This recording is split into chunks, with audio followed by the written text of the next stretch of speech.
Tata, maman, bandeko, mesdames, mesdemoiselles, messieurs, bonjour.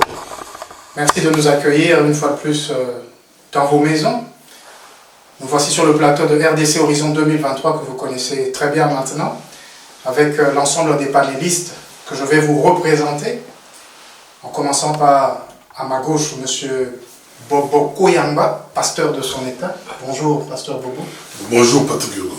MPB TV, vous le connaissez très bien.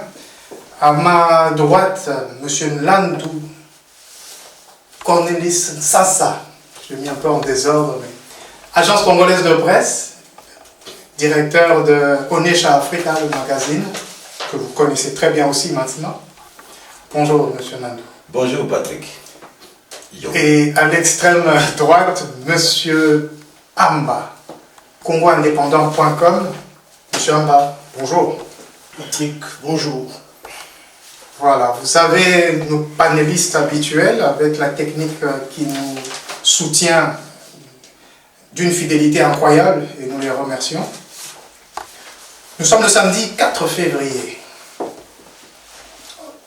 Nous avons eu pas mal d'événements qui se sont écoulés depuis notre dernière émission. Mais avant d'entrer dans ces différents points, celui de la visite du pape François en République démocratique du Congo, avant d'aller au Soudan du Sud. Nous allons aussi parler de la situation sécuritaire en République démocratique du Congo et évidemment évoquer le cycle électoral qui s'achemine petit à petit avec l'enrôlement des électeurs.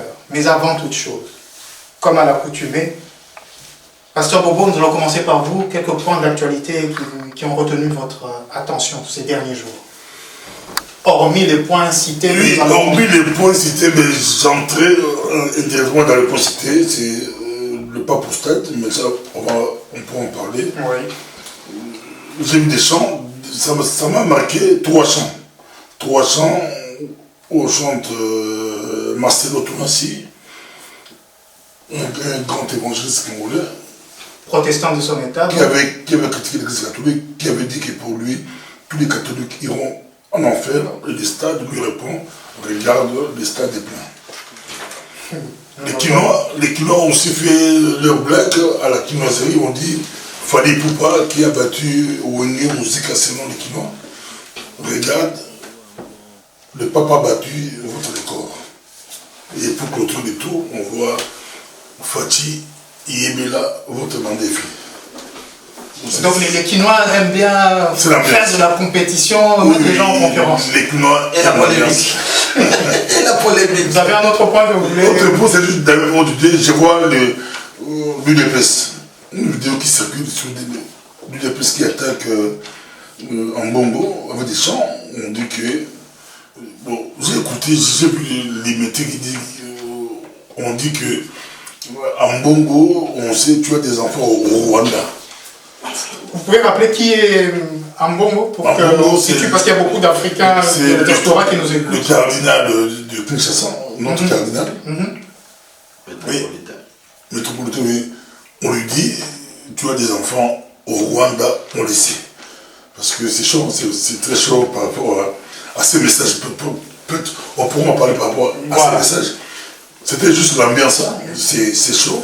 C'est chaud. Ça... Et Foyou qui débat qui pardonne.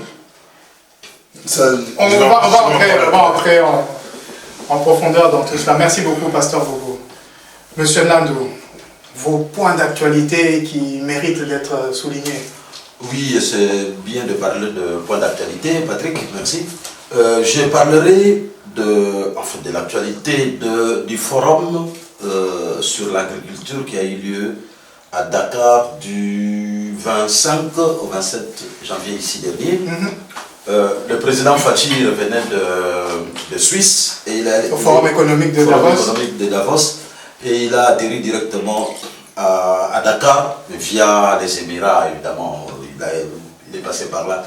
Alors, ce qui est intéressant, c'est qu'à Dakar, le forum de Dakar avait comme thème l'agriculture pour une souveraineté alimentaire de l'Afrique. Et c'est quand même intéressant parce qu'il y a eu une pratique, il y a eu plus de 10 présidents africains et chefs de gouvernement. Et il y a eu plusieurs résolutions.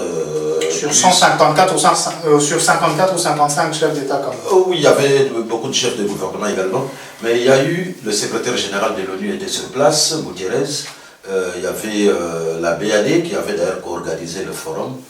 Et ce qui est intéressant, c'est qu'il y a eu beaucoup d'appels de fonds, beaucoup de fonds qui sont entrés dans cette histoire pilotée par la BAD, la Banque africaine de développement, pour, disons, l'économie, disons, l'agriculture de l'Afrique, pour l'indépendance agricole de l'Afrique. C'est aussi intéressant. Et dans son discours, le président Félix Tshisekedi a annoncé la création, il annonce beaucoup de choses, il a annoncé la création de 8 zones agro-industrielles en RDC. C'est également intéressant parce qu'il s'agit du vécu quotidien de la population. Et donc, voilà, c'est pour cela que j'ai voulu souligner ce point-là. Alors, le deuxième point d'actualité, c'était si j'étais devant un morceau de papier et mon stylo, j'aurais écrit qu'est-ce qui fait courir les Occidentaux à Kinshasa. Il y a les Allemands et les Congolais qui vont se rencontrer rapidement pour débattre des problèmes économiques. Donc ils vont reprendre la coopération économique qui était suspendue depuis des lurettes. Mais également il y a Emmanuel Macron qui est annoncé à Kinshasa dans les prochains jours. Et la ministre des Affaires étrangères belge. Qui est sur place, je ne sais pas si... Je pourrais répondre à votre question, mais on ne va pas commencer maintenant ce qui fait courir les Occidentaux, mais voilà. Merci pour ces points. Monsieur Amba, quelques points d'actualité? Je voudrais aborder 3 petits sujets, mais j'espère que ça ne va pas interférer sur la situation au Nord Kivu. Ça va nous permettre peut-être de commencer dans les différents points, mais allez-y. Il y a d'abord... Je sens que votre voix est faible aujourd'hui. Je vous inviterai à parler avec un peu plus... Je vais essayer. Oui. Il y a d'abord l'interview que Paul Kagame a accordée à Jeune Afrique, le numéro mensuel de février 2023. Il y a une phrase qui a attiré mon attention. Je n'accepte pas que le Rwanda soit le bouc émissaire des dirigeants congolais. Nous savons tous, je n'ai pas regardé dans le dictionnaire ce que c'est un bouc émissaire. C'est en fait celui à qui on impute toutes les fautes alors que les vrais coupables sont ailleurs. Exactement, ça vient des traditions judéennes. Écoutez, nous sommes en relation avec le Rwanda. Le Rwanda est indépendant en 62. Nous, en 60, on n'a jamais eu un conflit majeur.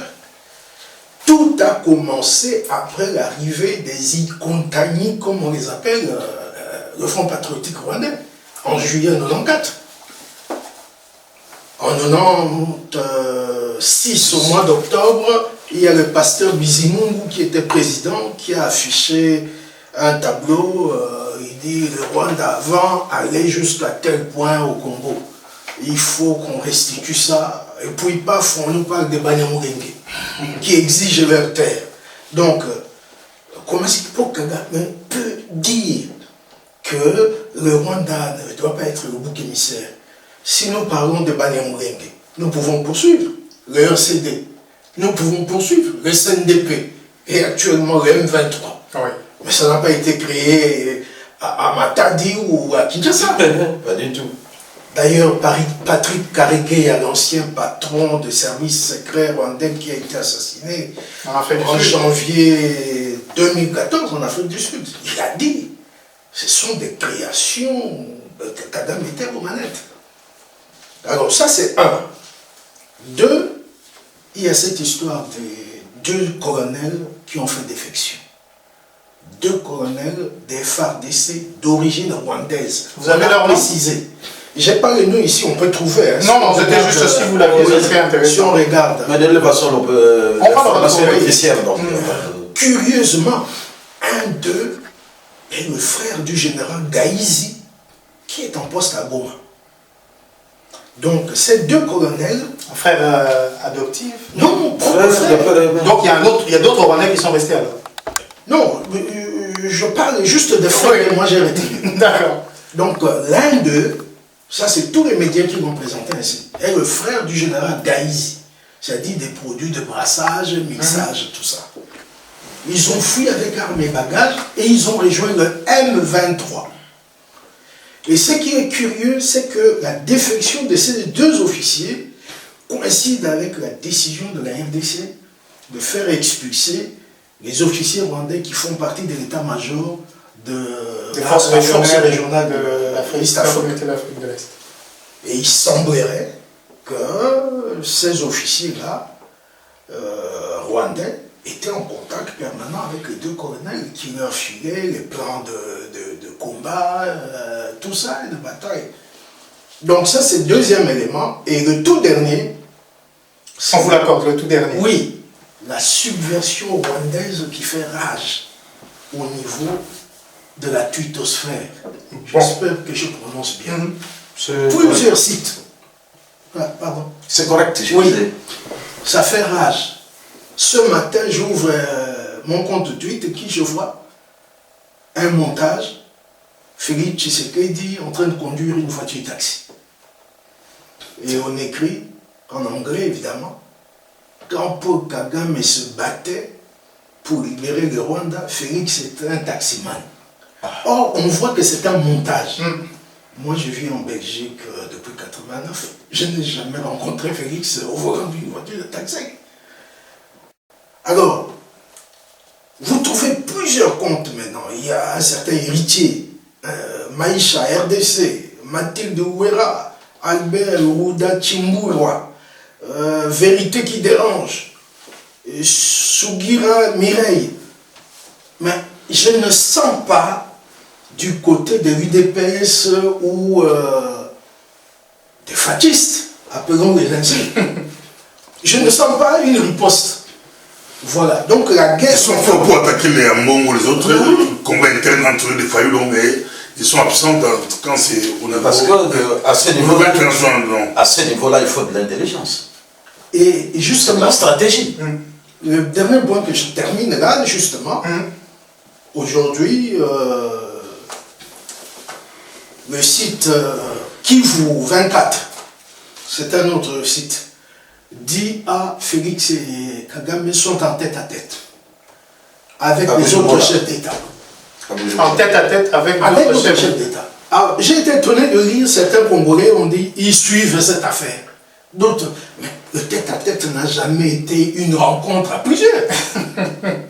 C'est 2 personnes qui s'isolent pour parler sans témoin. C'est 2 têtes. Tête à tête. Mais oui, donc il y a un problème là. Merci beaucoup, M. Armand.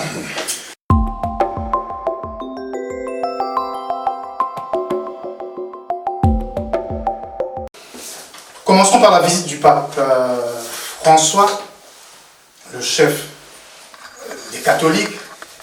Il était en visite missionnaire ou apostolique, comme on l'appelle, en République démocratique du Congo, du 31 janvier au 3 février, si je ne m'abuse, sur la date de départ. Exact.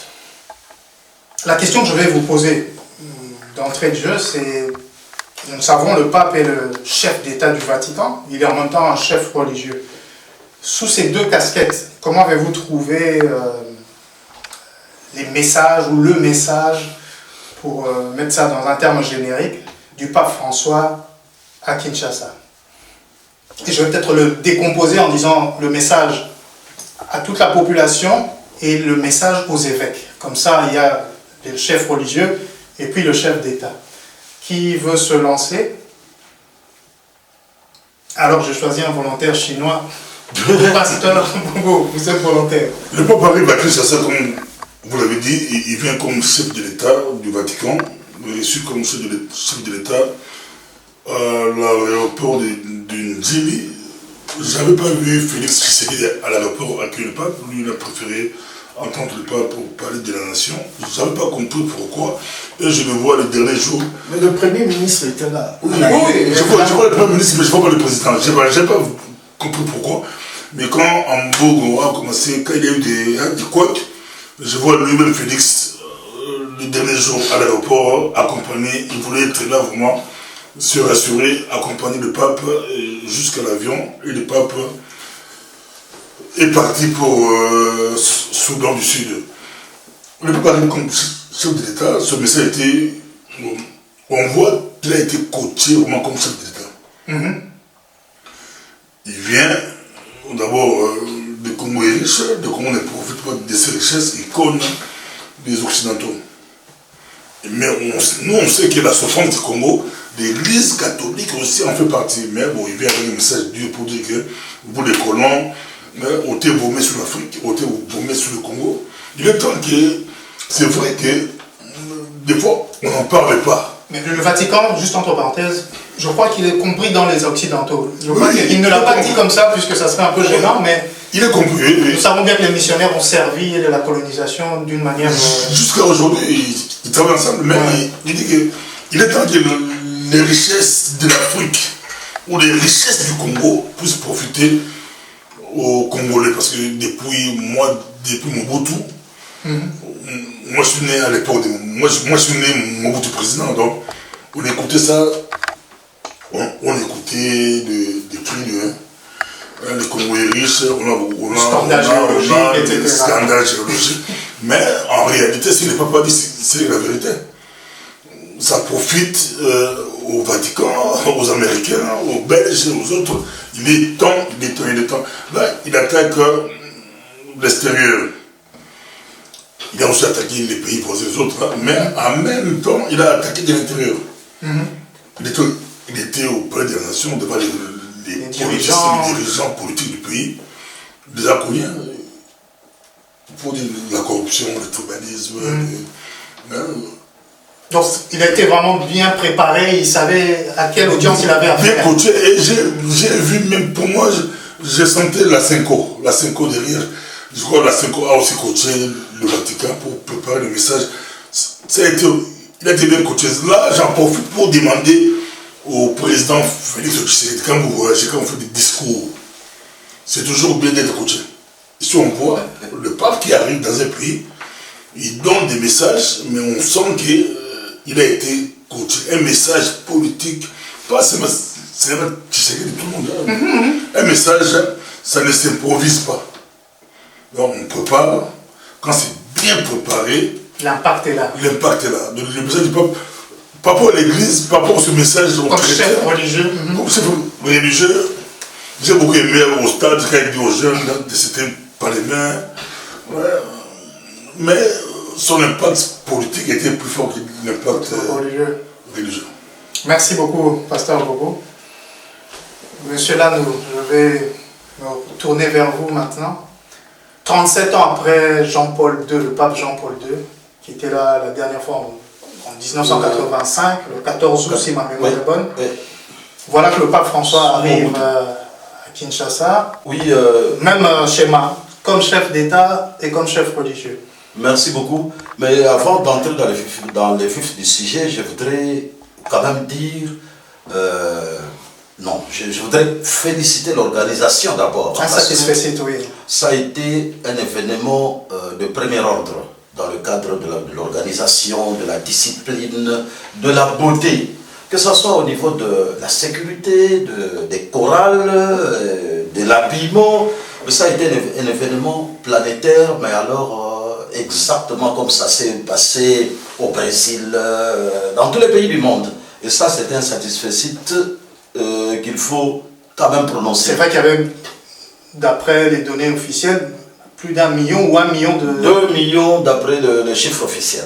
2 millions de personnes, dont dans les 2 millions, évidemment, il y avait 7500 policiers. Donc, vous voyez un peu la sécurité. Combien de médecins? 2500 médecins et 1000 prêtres, dont 2500 médecins congolais. 2500 médecins c'est bon. Parce qu'il y avait également des médecins dans la délégation. Il y avait même des journalistes et je crois qu'il y avait 80 journalistes dans la délégation du pape qui sont venus avec les papes. Comme quoi la planification, l'organisation, c'était nickel en tout cas. Ça ne se discute pas. Ça ne se discute pas. Il faut encenser l'organisation. Le Congo a marqué un point très positif. Et vous savez qui était parmi les organisateurs? Hormis le Vatican lui-même, est-ce que la SENCO a participé probablement? La République bien sûr aussi? Oui, il faut dire que l'organisation est gouvernementale. Mais la SENCO a été associée pour la vérification, pour le positionnement des... selon la disposition catholique. C'est pas le gouvernement et l'Église catholique. C'est le gouvernement. Et l'Église catholique. L'Église catholique a été associée. Mais tout a été fait par le D'ailleurs, celui qui a le plus visité les installations, c'était le porte-parole du gouvernement, Patrick Mouyaya, qui était pratiquement tous les jours là-bas. Très bien. Alors, je voudrais faire un rectificatif quand même. Le pape est président du Vatican, mais c'est juste... Pas président, on va dire chef d'État. Chef d'État du Vatican, mais c'est juste à titre statutaire. Mais il n'est pas arrivé à Kinshasa en tant que chef d'État. Parce que, officiellement, et ça a été consigné partout, que c'était une visite pastorale. Ce qui expliquerait que le chef d'État n'était pas à l'aéroport. Exactement. Donc il est là en tant que chef de l'Église catholique. Et il faut savoir que le pape est un Argentin. Et l'Argentine est un pays d'Amérique du Sud, qui est à côté de l'Amérique latine. Et donc le pape François a été sevré dans ce qu'on appelle la théologie de libération. Et quand il parle, il est d'abord jésuite, on le sait, et quand il parle, vous sentez qu'il est plus en train de donner des leçons aux dirigeants et en train de défendre la population. C'est ça la théologie de libération. On fait en sorte qu'on libère une population qui est dans la misère la plus noire. C'est ça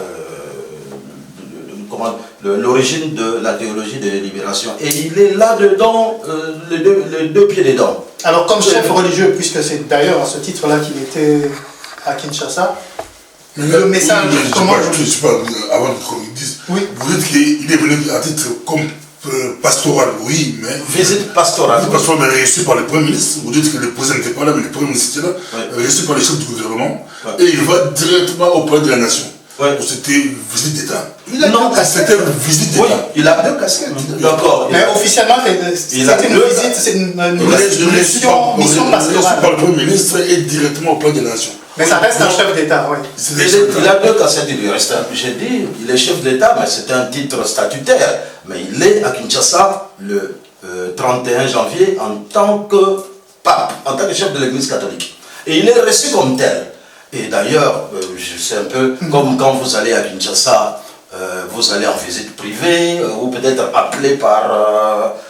disons, un ministre qui a besoin de vous. Non, mais ça ne vous empêche pas d'aller voir votre famille. Je crois que quand on va passer à M. va nous parler en tant que diplomate des différentes formes de visites qui sont retenues. Oui, alors, le message, vous disiez que c'est le message de libération surtout qui a été transmis par le pape à la population congolaise. Oui, mais quand vous entendez le pape s'adresser aux dirigeants, il va dire...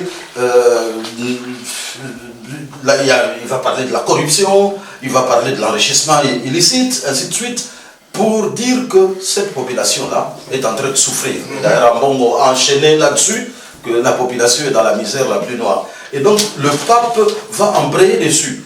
Donc, corruption, et d'ailleurs, quand il va recevoir la jeunesse au stade des martyrs, au stade de martyrs, il va... plus souligner les facteurs corruption. Ne vous laissez pas corrompre. C'était le nœud du message du pape. C'est un peu dans ce sens-là qu'il faut comprendre la théologie de l'immigration. Je sais que vous êtes arrivé au terme de ce que vous vouliez dire, mais vous pensez que là, c'est plus dans un sens moral ou dans un sens politique qui leur dit ne vous laissez pas corrompre, entre guillemets. corrompre au niveau moral par les mœurs ou corrompre au niveau, ce que nous connaissons très souvent dans les pays africains, au niveau politique pour accepter des choses qu'il ne faut probablement pas accepter. Mais vous savez, le pasteur Bobo a un peu, disons, a un peu parlé du phénomène. La corruption dont parle le pape, vous savez, le pape, quand il vient à Kinshasa, c'est quelqu'un qui connaît la situation du pays, évidemment. Quand il parle de la corruption, c'est la corruption telle qu'elle est vécue par les Congolais. Voilà. Il faut dire qu'il y a Transparency International qui a donné son rapport dernièrement, le rapport de corruption à travers le monde. Et nous sommes encore parmi les pays les plus corrompus du monde. Le pape le sait, vous savez, il a été coaché comme on a dit.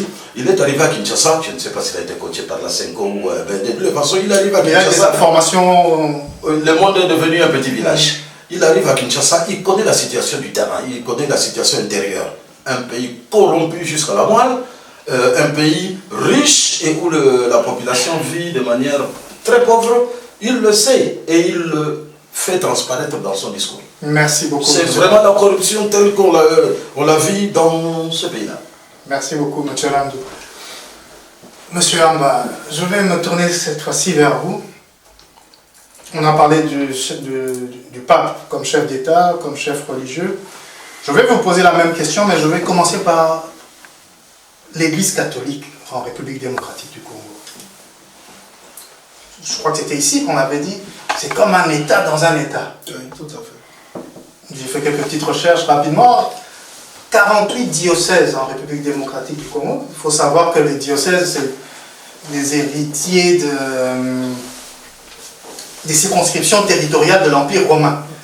Donc, il y a 48 territoires sous la direction d'un évêque. 4 diocèses sont vacants, donc il y a 44 évêques en exercice, plus un évêque auxiliaire, donc ça fait 45. Donc ils quadrillent la République démocratique du Congo. On sait qu'ils ont des écoles, donc ils sont du côté de l'éducation, il y a des hôpitaux, des dispensaires. Ils sont un peu partout.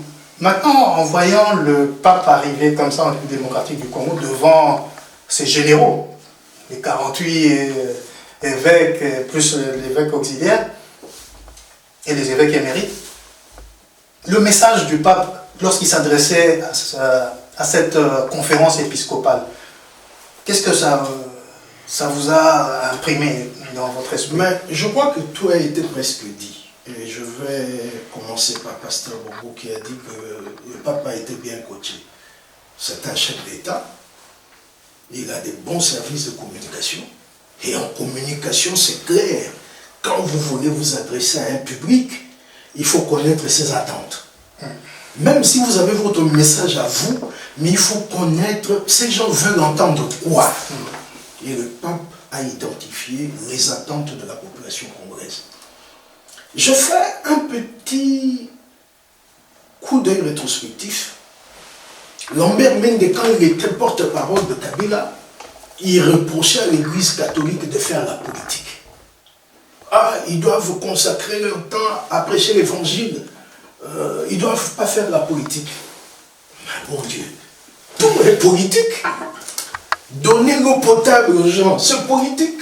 Donner l'électricité, c'est politique. Donner les soins de santé, c'est politique. Ce que fait l'Église. Mais oui, je ne veux pas faire la concurrence avec Pasteur Bobo. Mais quand vous prenez le texte de Matthieu 25, 35, quand Jésus dit « J'avais faim, vous m'avez donné à manger. J'avais soif, vous m'avez donné à boire, etc. J'étais nu, vous m'avez habillé. » Et puis, ces interlocuteurs lui ont demandé, mais Seigneur, nous ne nous rappelons pas de vous avoir fait ça. Il dit, quand vous le faisiez à ces petits, c'est à moi que vous le faites. C'est ça l'erreur de l'Église. L'Église se trouve toujours du côté des faibles, des gens qui vivent dans la précarité. Malheureusement, chez nous, il y a un petit détournement. Et d'ailleurs, moi j'ai retenu seulement une phrase du pasteur, du pape. Pasteur également. Oui. N'oubliez jamais que le vrai pouvoir est un service. Ça, c'est vraiment... Mais oui, c'est un cours de Sciences Po. Oui. Les politistes disent le pouvoir c'est d'abord un service à rendre à la collectivité. Ce n'est pas des privilèges pour moi et ma famille. Ce qui se passe chez nous. Même les prêtres vivent maintenant dans l'opulence. Bon. Alors voilà, une autre phrase. Mais je préfère alors, laisser lire. Monsieur Landou, vous complétez Monsieur Amba. Oui, c'est un peu pour compléter ce que Amba disait. Une autre phrase qui est restée célèbre à Kinshasa, c'est quand le pape dit « On ne se proclame pas chrétien en pillant les caisses de l'État, en agissant dans le tribalisme. » Voilà. Mais oui, le pape était informé. Parce que chaque fois qu'il disait ce mot, applaudissement. C'était vraiment les attentes, le vécu de la population. Ça rencontrait les attentes des gens. Ce qu'ils vivent au quotidien.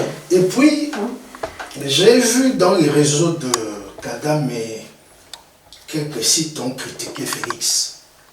Ah, il attendait que le pape... Félix Tshisekedi, le président. Oui, Félix Tshisekedi. Vous savez. Ah, Félix attendait que le pape condamne le Rwanda, nommément. Mais les gens oublient. Le Vatican a le statut d'un État neutre, au même titre que la Suisse.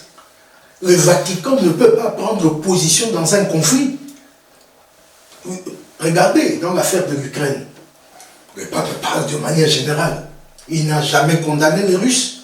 Il n'a jamais dit que les Ukrainiens étaient les meilleurs. Il dit simplement qu'il faut mettre fin à la guerre. Il avait même une guerre stupide. Et c'est ce qu'il a fait aussi chez nous. Mais j'ai entendu un analyste européen dire « Oh, ce sont des phrases que le pape répète toujours. » Mais un autre a ajouté « Ça risque d'avoir un impact là où l'Église catholique est puissante. » Et ce n'est pas chez nous. Puisque l'Église catholique... Près de 40 millions de Congolais. Et le service que rend l'Église catholique ne se limite pas aux chrétiens catholiques. Oui. Voilà. Donc, voilà un peu ce que j'espère que j'ai répondu. Non, tout à fait. Oui, je voulais juste ajouter un point. C'est que, oui, et puis on va passer au deuxième point. Oui, pour l'une des rares fois, pour un peu conclure sur la phrase de Baudouin, pour l'une des rares fois, le Washington Post a réservé 2 pages sur le discours du pape à Kinshasa. Et ça, il faut le souligner. C'est le Washington. 2 pages. 2 pages, oui, en panoramique, tel que vous connaissez le Washington Post, avec photo au milieu. Et ça, c'est quand même un événement. Et c'est pourquoi je n'ai pas compris pourquoi Félix Tshisekedi n'est pas allé à l'aéroport accueillir le pape. Parce que c'était un événement historique qui restera dans les annales. Mobutu est allé lui-même. C'est vrai que l'image aurait été forte. Oui. Je ne sais pas les conseils de communication, pourquoi ils ont adopté pour ça. Si on dit conseil, on dit que vous critiquez trop, mais moi je n'ai pas compris. Heureusement à la fin, il était là. Ça restera. 40 ans après, 50 ans, ça reste. Le pape, c'est pas... Non, il ne reviendra pas de sitôt, je pense. Voilà. Il y a un point quand même que le pape avait exprimé, mais au niveau des évêques, il a parlé de la mondanité. Tout à fait. Oui.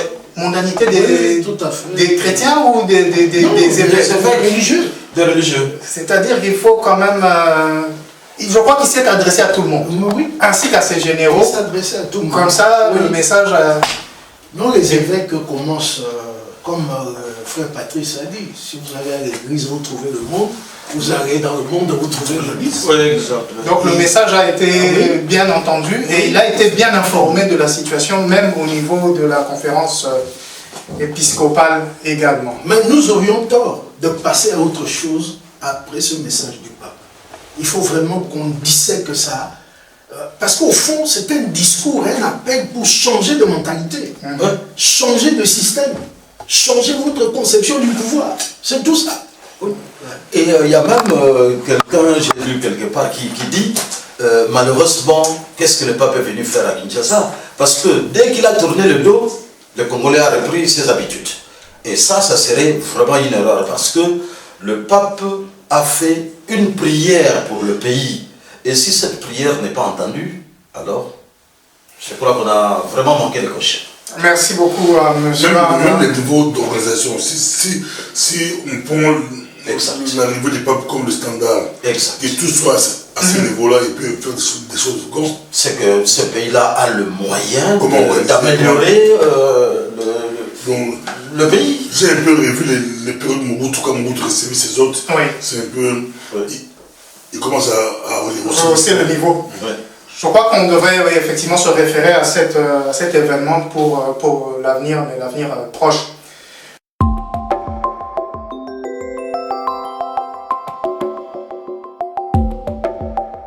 On va passer au deuxième point, la situation sécuritaire en République démocratique du Congo. On va de nouveau peut-être se concentrer sur l'Est de la République, mais ce n'est pas qu'à l'Est qu'il y a tous ces soucis. Mais pour aujourd'hui, restons sur cette géolocalisation-là. Bunagana, depuis le 13 juin 2022, 236 jours que cette localité est administrée par un groupe rebelle, un groupe armé. Ça fait donc 7 mois, 3 semaines et 1 jour. Mais nous sommes sous état de siège. Je vais commencer par vous, monsieur Amba. Les forces armées de la République démocratique du Congo. Le fait de perdre du territoire ou de ne pas engranger des conquêtes, est-ce qu'on peut parler et dire, comme on le dit souvent, que ne pas avancer, c'est reculer? Mais j'aime toujours revenir sur le point de départ. Avec l'arrivée de l'AFD au pouvoir, le Rwanda a fait sciemment de détruire ce qui restait de socle aux forces armées zaïroises.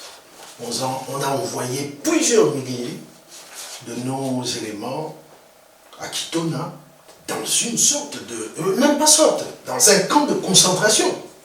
Il y a eu beaucoup de morts, de dysenterie, de choléra, de malnutrition. Vous considérez ça comme un crime de guerre? Non, c'est un crime contre l'humanité.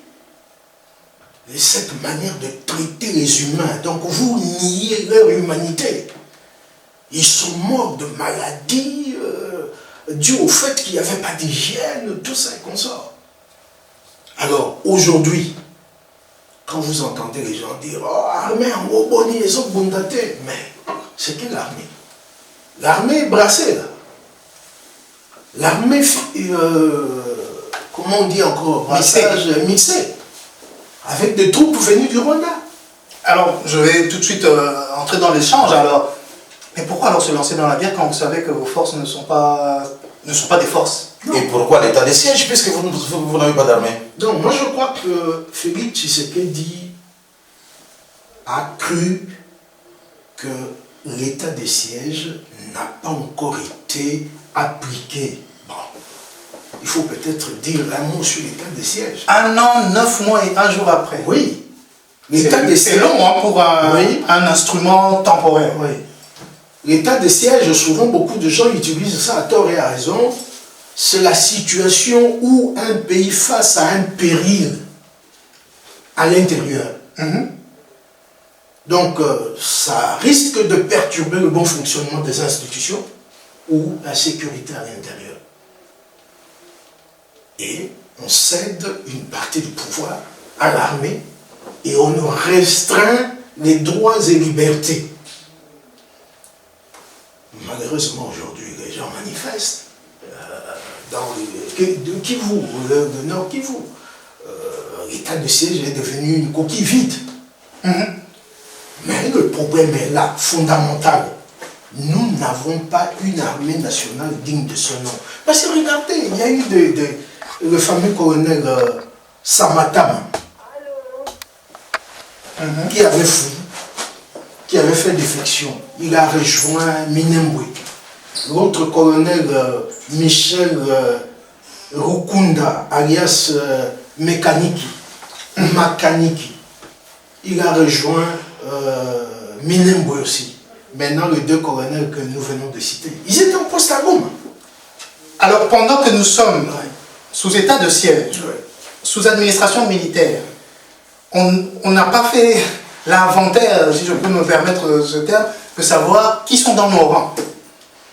Ne perdons pas de vue que les troupes du CNDP, de Laurent Nkunda, les troupes de M23, n'ont jamais voulu être affectées ailleurs que dans les 2 Kivu. Monsieur Amba, est-ce que nous sommes d'accord que nous avons un État? Oui.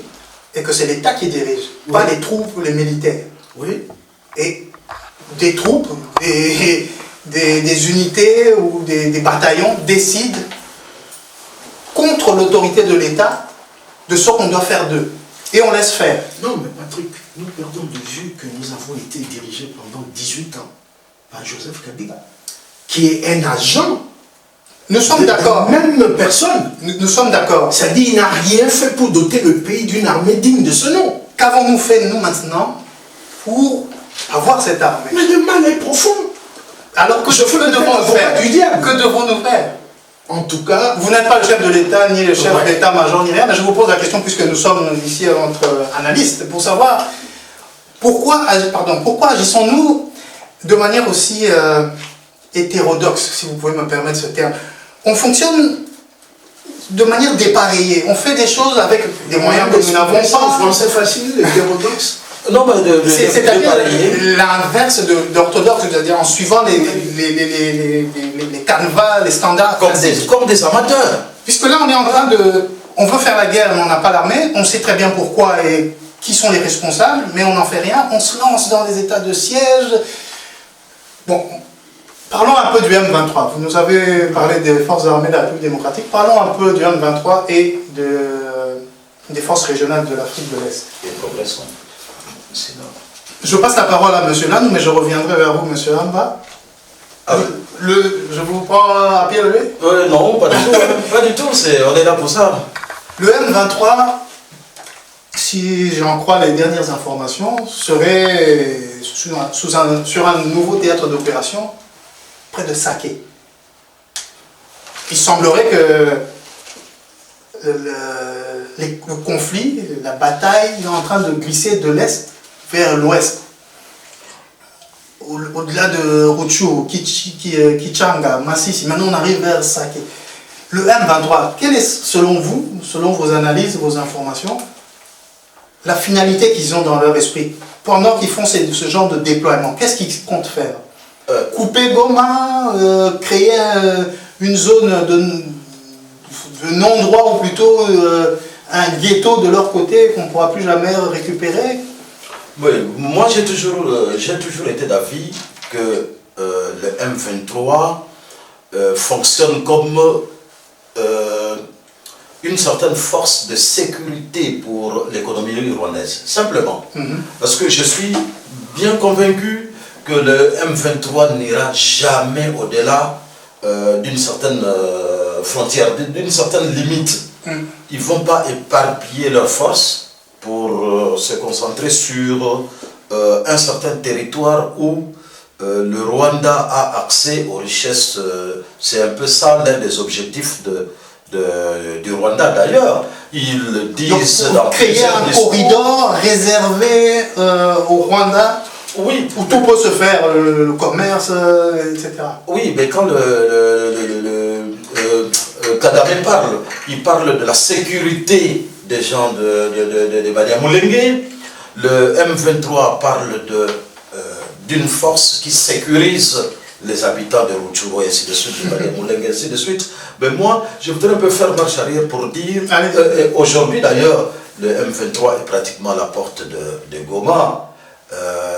La société civile a lancé une semaine ville morte, je crois du 12 au 26, sans commerce, ainsi de suite, pour le départ de forces de l'IAC et de la MONUSCO qui n'ont rien fait pour la quiétude de ce coin-là. Moi j'ai toujours dit que tout ce qu'on a entrepris jusque-là, état de siège, le contact avec l'accord avec l'EAC, ça a été fait de manière précipitée, sans qu'il y ait concertation, parce que... concertation avec qui?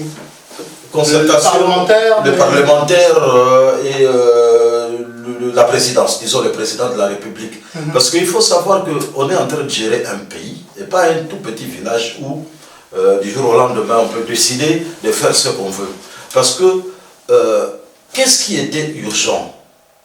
Il était urgent, évidemment, nous l'avons dit ici, de nettoyer l'armée. Et on a eu beaucoup d'occasions pour le faire sans que les organisations de défense des droits de l'homme disent « Ah non, ils sont en train de faire la chasse aux sorcières ». on a eu beaucoup d'alibis pour ça. Il y a, par exemple, la fuite, la défection de ces deux généraux, mais c'est pas de ces deux colonels, mais c'est pas la première fois. Déjà, lorsque nous avons la première rébellion après le RCD, qui est le CNDP, cette rébellion-là est initiée par deux officiers, entre guillemets, congolais. Exactement. Nous avons eu tous les moyens pour nous débarrasser, et d'ailleurs, Tchani insiste toujours sur ce point-là. Noël Tchani, candidat malheureux à la présidence. Il insiste toujours sur ça pour dire que à certains postes, il faut des Congolais qui sont, dont on est sûr qu'ils font allégeance totale au pays. Donc, pas de Congolais qui ont des attitudes douteuses vis-à-vis du Congo. Et on ne peut pas tolérer que dans notre armée et les services secrets, il y ait des gens dont on n'est pas sûr de leur allégeance au pays. Et nous savons sur qui on peut compter en ce qui concerne la sécurité et la défense du pays. On ne peut pas compter sur des personnes douteuses. Et les personnes douteuses, aujourd'hui, ils sont en train de se faire connaître eux-mêmes. Il y a elles-mêmes des personnes, Robert Roy, ainsi de suite, Roi Bougaro, il s'appelle Moïse Nyarugabo, et il y a des colonels qui ont fait des défections, et même dans l'histoire, plusieurs ont fait des défections, et donc nous devons tirer des leçons. Il y a un ministre belge qui avait dit que l'unique leçon que l'homme retient de l'histoire, c'est qu'il ne retient aucune leçon du tout. Merci, monsieur Lab. Vous avez toujours le mot pour nous réveiller. Alors, Pasteur Bobo, sur cette question de la sécurité à l'est de la République démocratique du Congo, nous sommes le samedi 4 février, il y a un sommet extraordinaire qui se tient à Bujumbura, capitale de la République du Burundi, dont le chef de l'État est en ce moment le président en exercice de cette communauté de l'Est de l'Afrique. Qu'est-ce à dire de cette réunion? Il semblerait que la République démocratique du Congo sera représentée par son chef d'État. Qui est déjà arrivé là-bas. Ce qui est rare, un fait nouveau. Apparemment, il n'y avait plus de discussion possible avec ses pairs, notamment la République du Rwanda en la personne de Paul Kagame. Qu'est-ce que vous pouvez nous en dire à cette heure-ci où nous parlons? Moi, ça m'étonne que Tshisekedi soit à Bujumbura, ça m'étonne parce que on n'aime pas l'histoire comme dit. C'est comme ça que Abiyarimana a été tué. Réunion. Le président rwandais. Le président rwandais. L'ancien président rwandais. On lui a fait pression des réunions, avion. Il a été tué. Et comme par hasard, il le sentait, il savait, on lui a dit, vous voulez m'amener au Mobutu. Le pape est arrivé à Kinshasa, j'ai vu Moïse Katumbi, Martin Fayolo, j'ai vu toute la classe politique. Pour le pape, ils se sont déplacés. Mais qu'est-ce qui a empêché à tous ces hommes politiques-là de se réunir au moins pour leur nation qui est en danger? Tout à fait. Tout à fait. Au lieu d'aller seul dans des réunions où on vous pousse à signer des accords contre nature, mais vous d'abord prendre langue avec la classe politique nationale. Appeler la classe politique et constitution nationale, parler du pays. Ça serait donc à l'initiative du chef de l'État? Chef de l'État, voilà. qui consulte tout le monde, et puis parce que l'histoire du Rwanda, c'est très compliqué, l'histoire. Donc le sommet là, ça va comme on dit, accoucher du sourire. Donc rien ne va se passer là. Rien. Mais je retiens ce que vous venez de dire, c'est très important. Cette consultation nationale n'a pas été faite pour une matière aussi importante. Peut-être parce que nous n'avons pas de chef d'opposition comme le demande. Quand j'ai posé la question à Martin Fayolo, aujourd'hui, il a pardonné. Il pardonne par rapport aux élections. Les peuples est arrivé, j'ai pardonné ceux qui m'ont volé les élections. Pour lui, ce qui est plus important, c'est les élections. Ce n'est pas son pays qui est en danger. Je voulais même ajouter que merci, Pasteur Bobo. Nous avons toujours eu des négociations. Si le président ne peut pas faire appel aux opposants. On peut profiter de cet événement, l'arrivée du pape, et peut-être utiliser un évêque ou le cardinal qui parlerait à ses opposants et à la fin. Si j'ajoutais Bujumbura, il y a déjà l'armée de l'EAC au Kivu. Oui.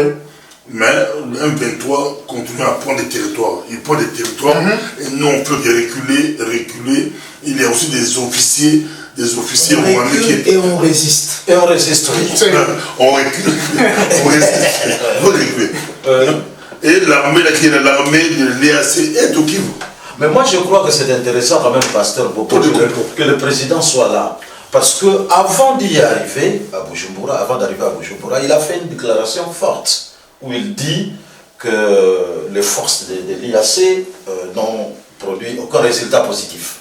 Il faut redéfinir leur rôle. C'est important. Je crois que c'est cette option qu'il va défendre à Bujumbura. Il demande donc à redéfinir leur rôle. Le rôle de l'IAC. Mais c'était à l'invitation, à la demande de la République démocratique du Congo. Quelles étaient les conditions? Si on s'est retiré, ça fera du bien au pays. Je crois que ceux qui ont l'autorité de la République ont entendu le message à ce sujet.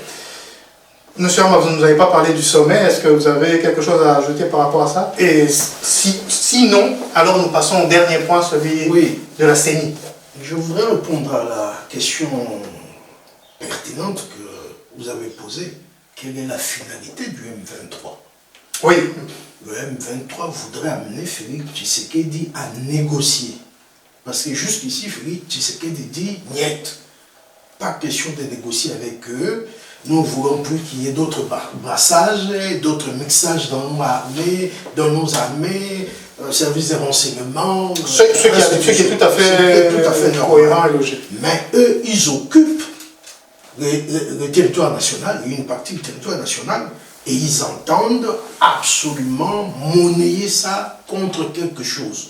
Parce que pour Félix Tshisekedi, il va à Bujumbura pour demander que le M23 quitte les espaces occupés conformément aux accords de Rwanda notamment. Or, le M23 est en position de force actuellement. Et n'est pas signataire de ces accords. Et il n'est pas signataire, mais il est en position de force. C'est ça. Il faut les forcer à quitter. Ils ne vont pas quitter comme ça. Et Kagame tient à ce qu'il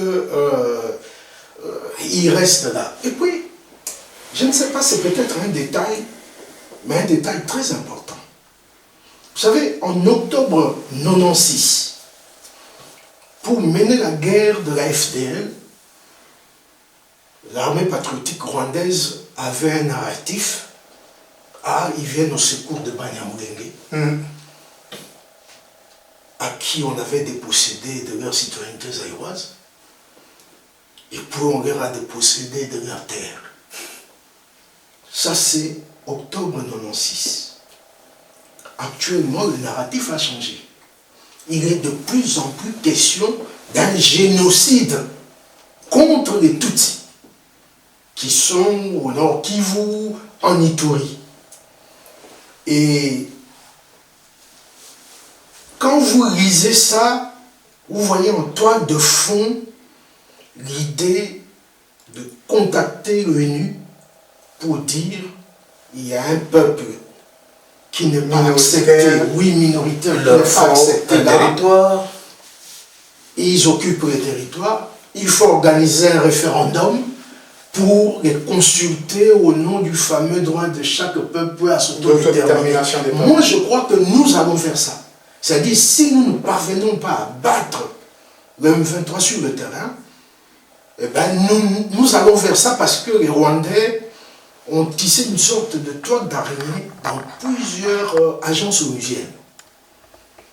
Et quand on parle des génocides, le général James Kabarebe, il a déclaré derrière, vous lui avez dit, écoutez, il y a un génocide là, mais pourquoi on n'intervient pas? Il dit non, ils sont capables de se défendre eux-mêmes. Or, c'est déjà l'armée rwandaise qui est là.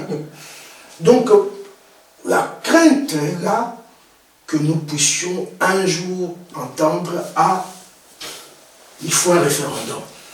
Nous retenons ça. Merci, M. Amba. Il y a un élément qu'on n'a pas cité, ce tir de missiles sol-air pour effrayer un des deux avions que nous avons. Enfin, on n'en avait pas parlé, mais je voulais le rappeler juste que c'était une sorte de sommation d'après le vice-président. Oui, mais d'accord, mais Patrick... On ne va pas en parler, on va pas parler. D'après le vice-président de la République congolaise, c'était une sommation. Congolaise. Rwandaise, excusez-moi, bon, parfois on ne sait plus qui dirige quel pays. Non, mais il y a un élément important à propos de ce tir. Ah bah allez-y et puis on passe à la CENI. CENI. Sukhoi 25. Le Congo fait partie de l'EAC, le Rwanda aussi. Oui. Donc, un pays membre de l'EAC tire sur un aéronef d'un État membre de l'EAC et l'EAC n'a pas réagi. C'est déjà curieux.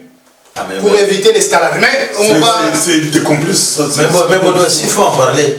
Mais vous savez, le peuple Tutsi est passé champion en mensonge. Ils disent que le Sukhoi 25 avait violé l'espace aérien. Donc en fait, ce n'est pas sur le terrain du pays, du Congo qu'ils ont tiré. Ça, c'est ce qu'ils disent. Hein.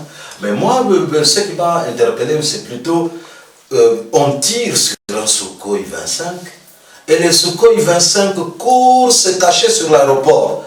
Moi, j'attendais une réaction militaire. On vous tire dessus et vous allez tirer dessus. Nous résistons. Moi, je crois nous résistons. Oui, voilà. Nous résistons. Nous résistons. Voilà. Et on recule. On recule.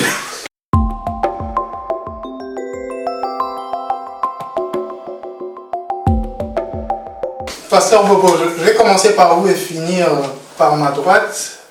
La Commission électorale nationale indépendante. Nous sommes à 319 jours des élections prévues le 20 décembre 2023.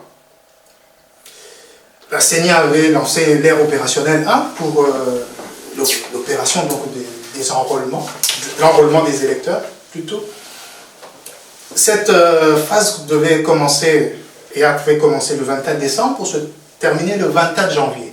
Ça comprenait 10 provinces et après les avoir enrôlées, on devait passer à la deuxième phase qui a commencé le 26 janvier jusqu'au 26 février, qui se terminera le 26 février, avec 9 provinces et en plus de cela, dans la diaspora, la Belgique, la France, la République sud-africaine est aussi sur la liste des enrôlés.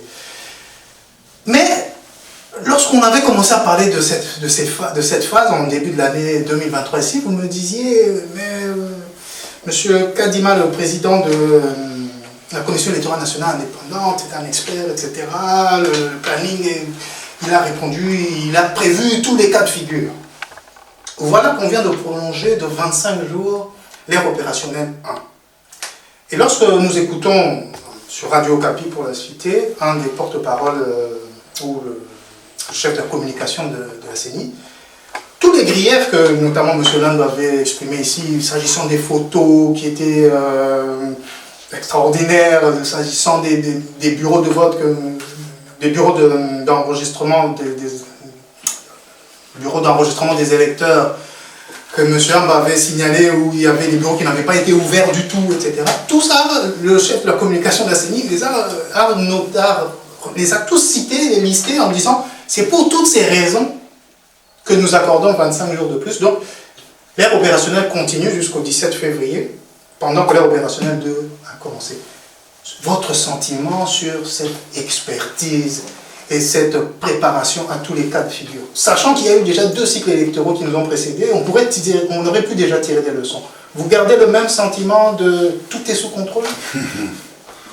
Il y a 2 jours, j'étais à l'ambassade du Congo, je crois avec M. Cornels aussi, on a écouté le deuxième vice-président de la CENI. De la CENI. M. Didi Manara. Oui, moi j'étais là et puis légèrement avant, parce que je voulais voir comment ça s'est déroulé.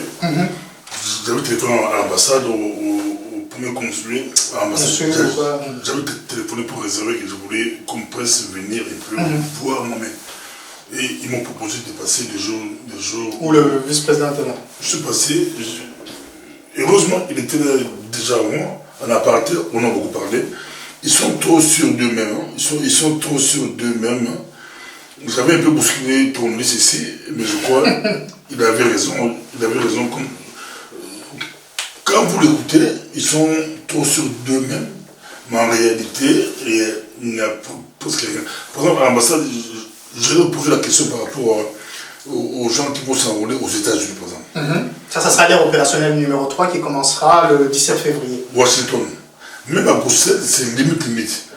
Vous êtes à Verviers. Vous habitez Verviers, Namur, Liège. Les différentes provinces de Il faut venir s'enrôler à Bruxelles. Ah bon? Il y a un bureau à Liège? Non, il n'y en a pas. Ni à Anvers? Non. Et inverse.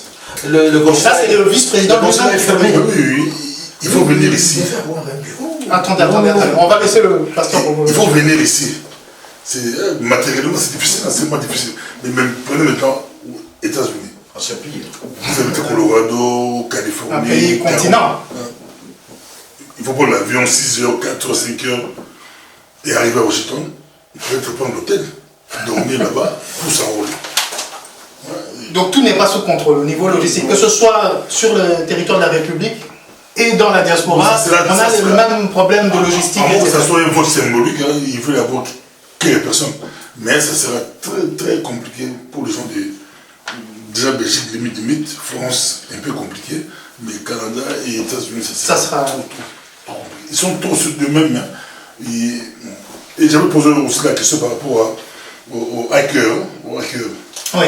Bon, on va passer un expert en cybersécurité qui a dit que l'élection, ça ne sera pas sur Internet, ça sera manuel.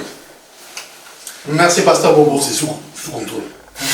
C'est sous contrôle. C'est sous contrôle, mais on vient de rajouter donc 25 jours. Monsieur Landou, oui, vous avez, je vais cadrer puisque nous avons un temps plus limité que d'habitude. Vous avez, vous, suivi de très près, je crois, le début de la phase d'enrôlement des électeurs en Belgique. Qu'est-ce que vous avez à nous dire par rapport à cela? Ça a commencé le 26 janvier. Comment ça se déroule? Quel est le centre d'enrôlement? Comment ça se déroule? Oui, Patrick, merci. C'est vrai que je vais plus parler des chiffres parce que j'ai... On en a besoin parce que j'ai toujours pas eu de réponse à mes mails. Je ne sais pas si ça fonctionne vraiment à CENI, mais bon. Voilà. Et donc, à décharge, il faut dire qu'on était avec le pasteur Bobo à l'ambassade. Il faut dire à décharge à la question que pasteur Bobo avait posée au deuxième vice-président Didi Manara sur la multiplication des bureaux d'enrôlement. Ils ont répondu de manière correcte, hein, mais il faut dire que c'est la première fois qu'ils organisent des élections en dehors de la RDC. Ça, il faut leur concéder cela. Et puis, ils ont... Pour vous, c'est un élément suffisant, le fait que ce soit la première fois on peut rater? C'est pas suffisant, ça c'est le... D'accord. De un. Voilà. De deux, il faut dire que les élections sont nationales. Et donc on ne peut pas les organiser à l'étranger. C'était la réponse qu'ils ont donnée par leur conseil juridique. C'est des élections nationales qui ne peuvent pas être organisées à l'extérieur, à l'étranger. Sur base de quel... disons de la loi, c'est des élections congolaises. Et donc la territorialité des élections. Oui. Et donc l'ambassade est un territoire congolais. On peut les organiser dans une ambassade. Voilà, l'extraterritorialité, comme on l'appelle. Oui. Et donc, c'est comme j'ai commencé par là, c'est la première fois qu'ils s'organisent à l'extérieur. Et donc, c'est peut-être une leçon qu'ils vont tirer des insuffisances. Mais je vois les Français voter ici à la Tomie. Il y a même les Nigériens. Les Français ont voté ici. Mais j'allais terminer par là, tu ne m'as pas laissé finir. Non, je crois que pour ceux qui sont dans la diaspora, on vous laisse finir. Oui. C'est perturbant. Je disais que c'est de un, on ne peut les organiser qu'en RDC. L'ambassade étant le territoire RDC. Mais, comme je disais, c'est la première fois qu'ils organisent les élections à l'extérieur. Ça va leur servir de leçon. Et le conseiller juridique de la CENI l'avait évoqué. Il dit qu'il y a moyen d'avoir des accords avec le pays hôte pour multiplier les points d'enrôlement des électeurs. Ce qui n'a pas été fait Ce qui n'a pas été fait ni en Belgique, ni en France, ni aux États-Unis pour la deuxième ère opérationnelle. Mais il faut dire qu'en Belgique, on ne connaît pas les chiffres de la France et des États-Unis. En Belgique, l'opération se déroule assez bien, ou très bien. En tout cas, jusqu'au 1er janvier, ils avaient déjà enrôlé 580 Congolais. Et ils ont remarqué, ils ont dit qu'au début, l'opération allait un peu assez lentement, mais après, ils ont 80 à 90 personnes par jour qu'ils enrôlent. C'est quand même un chiffre assez respectable. Donc pas de problème de matériel, c'est juste la population qui ne vient pas assez vite pour se faire enrôler, on va dire. Oui, j'avais aussi posé à un certain moment la problématique de matériel. Hein. Je vous informe que j'ai ma carte d'électeur, malheureusement je l'ai cherchée ici, que j'ai dans mon manteau. Votre photo est bien. Oui, oui. Ben, en fait, Ils ont corrigé ce problème, oui. qui était réellement un problème. C'est pour cela d'ailleurs qu'ils ont prolongé disons, le délai d'enrôlement pour la première ère. Et pour la deuxième ère, ils estiment qu'ils ne vont pas prolonger parce qu'ils auront assez de temps et assez de technicité pour le faire rapidement.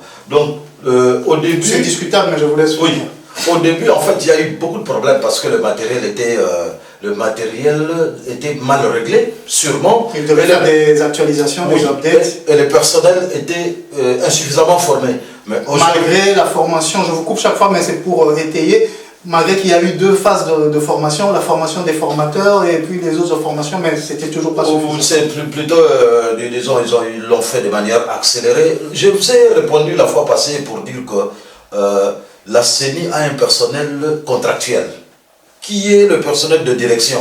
Mais le personnel d'appoint qui s'occupe de la saisie, ainsi de suite, ils le recrutent sur le tas. Et d'ailleurs, ceux qui sont en train d'enrôler les gens ici en Belgique ont été recrutés ici en Belgique et formés ici en Belgique. Et donc, il ne faut pas parler du premier cycle, le deuxième cycle, dont on comprend. Mais à chaque fois qu'il y aura des élections, il y a moyen évidemment de retrouver ceux qui avaient déjà été formés. Mais vous savez, nous ne parlons pas de la Belgique, nous parlons de la RDC. Merci, monsieur Lac. Nous avons tous été à l'école primaire, nous savons qu'une année scolaire prend autant de temps. Quels que soient les élèves, ça sera le même temps pour les former. Mais bon, la CENI, c'est la CENI. Monsieur Amba, on va être légèrement technique. Hypothèse. Je vous dis déjà, je n'ai pas préparé grand-chose. Non, ça, vous n'avez même pas besoin de le dire. Ouais. Hypothèse. La CENI a prolongé de 25 jours l'ère opérationnelle numéro 1. Au niveau de la gestion de projet, il y a ce qu'on appelle le chemin critique. C'est-à-dire le chemin, si on modifie une des activités, le délai fixé sera perdu. C'est-à-dire, si on doit faire des élections le 20 décembre, s'il y a une activité qui est sur ce chemin critique qui est bougée, la date des élections va être bougée. Ça a déjà été bougé, la date. Non, pas encore. Ah oui. Le 20 La décembre. Constitution est claire, je crois, c'est l'article 73. Le 20 décembre, il y aura pas L'élection d'élection. présidentielle doit avoir lieu 90 jours avant l'expiration. Oui. Oh, ça, du mandat du chef de l'État. C'est dans la Constitution. Oui, D'accord. Donc, quand tu parlais de bouger, c'était le 23. Non, mais je reviens sur cet aspect-là. Disons maintenant que l'ère opérationnelle numéro 2 a commencé, il se passe quelque chose, peut-être au Kassai ou quoi, il n'y a pas de bureau d'enregistrement, et on doit accorder quelques dizaines ou vingtaines de jours. Pour qu'on ait 90 jours pour les 3 aires opérationnelles, 30 jours pour la première, 30 jours pour l'autre, 30 jours pour la dernière, on ne peut plus dépasser le mois de mars. Si on dépasse le mois de mars pour l'ère opérationnelle numéro 2 avec 25 jours, ça devient compliqué. Si on dépasse l'ère opérationnelle numéro 3 de 25 jours, on dépasse les 90 jours et on bouge la date du 20 décembre. Ma question maintenant est la suivante. Pensez-vous vraiment que les élections auront lieu le 20 décembre compte tenu de ces premiers éléments? Évidemment, je n'ai pas le don de voyance. Non, mais vous avez un esprit très vif. Vous avez répondu à beaucoup d'événements avant qu'ils n'arrivent parce que vous avez analysé les faits. Soyons honnêtes et objectifs. Ce que je pourrais dire, et je crois que vous avez abordé ça un peu ici, si on était dans un pays normal, le chef de l'État devrait prendre l'initiative de consulter le personnel politique. Oui. Tout au moins les forces politiques les plus significatives, pour dire voici la situation aujourd'hui, il y a un risque qu'on dépasse la date là. Que faire? Voilà. Moi je crois que c'est l'idéal. Oui. Au lieu d'attendre, comme on dit, gouverner c'est prévoir. Le chef de l'État devrait prendre l'initiative de consulter Fayou, consulter Katumbi, Matata Pogno. Surtout qu'il y a des violences. Bon, là, vous citez souvent les candidats à l'élection présidentielle, mais il y a des gens... Les leaders, l'Église catholique, l'Église protestante, oui, tout à fait. La société sociopolitique, les syndicats. les consulter. Pour moi, je crois que c'est ça qu'il doit faire. Je ne vois pas la solution autrement. Le message est passé, j'espère qu'il a été... Je voudrais ajouter quand même un élément. Hein, parce Ajouter, on va... En parlant des chiffres, et le pasteur Bobo était très expert. Allez-y. Il y a un petit élément que je voulais vous donner parce que je n'ai pas entendu quelqu'un en parler. Grâce à la MONUSCO, on vient de déployer les équipements de la CENI dans l'Ituri et dans le Nord Kivu. Oui. Donc, c'est juste de cette information. Comme quoi la MONUSCO est utile. Oui, Monsieur Landou, et puis nous allons Oui, clôturer. ce que je voulais ajouter, c'est que, comme a dit pasteur Bobo, c'est que la CENI, quand on entend le deuxième vice-président, la CENI est assez sûre d'elle. Et je voulais dire à des charges que pour ne pas dépasser le délai constitutionnel, la CENI a multiplié pratiquement par 2, je crois, le nombre de centres d'inscription pour y aller vite. Je crois le nombre de centres, non pas par 2, plus ou moins par 1,5. Le nombre de centres est passé de 17 000 à 22 700 centres d'inscription pour rattraper le temps perdu. Monsieur Alors, Landou, autre chose, je vais rajouter quand même un élément. Oui. Si on multiplie par un coefficient d'1,5 Oui. le nombre de centres, a-t-on multiplié le nombre d'opérateurs? Non, le problème qui est là, c'est que au début, le couac était juste sur la programmation des machines et la non-formation de... Mais ils ont assuré qu'ils ont arrangé tous ces deux problèmes-là. Et Comme vous avez d'ailleurs... assuré qu'en 30 jours, il ferait la Oui. première ère opérationnelle. Oui, évidemment. Ils ne savaient pas qu'il y aurait ces problèmes-là techniques. Et Pourtant, vous le saviez. Moi, je le savais. Et je disais qu'il y a un autre problème qui s'était posé au début, c'était le problème de manque d'approvisionnement en électricité. Ils ont couplé, là où il n'y avait pas d'électricité, ils ont couplé tout le module avec un panneau solaire. Et donc, il n'y a plus de problème d'électricité en ce qui concerne les coins régulés. Le problème d'électricité que la population connaît depuis toujours. Et je voulais sauf la CENI. Et je voulais terminer par là, pasteur Bobo d'ailleurs l'avait entendu, la CENI a également promis d'enrôler le déplacés qui sont dans des camps de réfugiés. Oui, pasteur Bobo en avait parlé en effet. Mais les deux, j'ai posé la question de savoir si il n'y avait pas de problème pour les entités occupées, les zones occupées par le M23. Alors là, la CENI va demander le conseil du gouvernement. Qu'est-ce que le gouvernement pense de ça? Parce que c'est un cas de force majeure.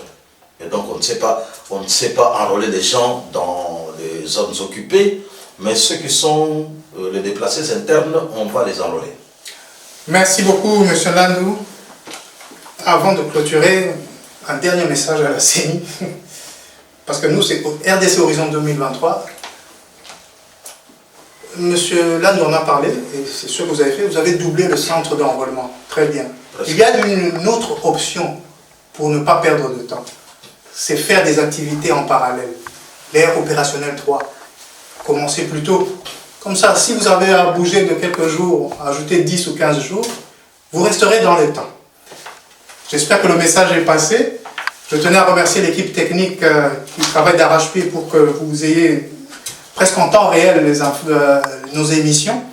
Je remercie le pasteur Bobo qui a beaucoup d'autres obligations, mais qui prend le temps toutes les 2 semaines pour être avec nous ici, ainsi que M. Landou et M. Amba. Et je vous dis, portez-vous bien, à nous revoir dans 2 semaines, si pas plus tôt. Merci encore et à très bientôt. Thank